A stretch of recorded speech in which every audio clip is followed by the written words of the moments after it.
even though we are not economists, we thought in very simplest way.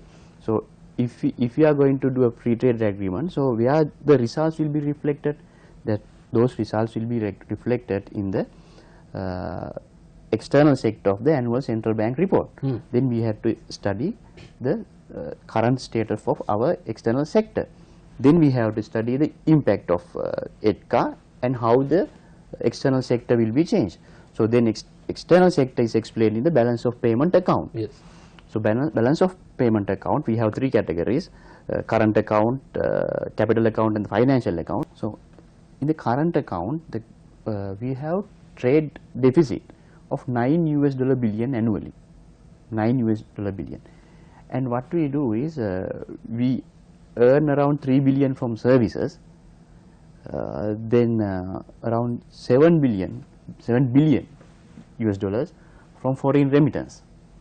So you can see what is happening there. So we are making a huge trade gap by selling goods, and foreign remittance is there to cope up with that. So then you have to think of, if we sign ETCA, what would happen? So what they are suggesting is to reduce the tariff barriers for 90% of goods from India and China. Okay, what would happen? So their cost of production is less. So then we will start importing more and more goods from India and China. So that will also that will increase our trade deficit. And if you consider, our trade deficit with India itself is around 3.5 billion annually. So it is around 4.5% of our GDP annual trade deficit with India. So if we reduce these tariff barriers, so this deficit will be more. But Mr. Wickramasinghe, this is something very simple, if I may say it that way. Why can't the government see what you are seeing? That's the problem.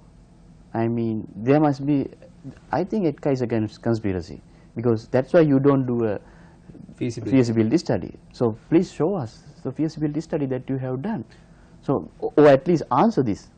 So I mean, for the government and the officials and the negotiation team, what I have to say is, you are totally responsible for this country and our people, because you are killing these people.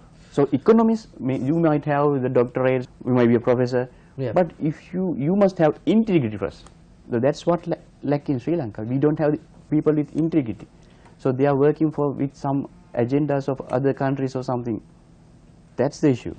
People who lack integrity, that is the issue in our country. This is what Mr. Wickramasinghe is saying about all the findings he has done and his association has done with regard to ETCA. We'll be discussing further into this. Stay with us. You're watching Biz First in Focus.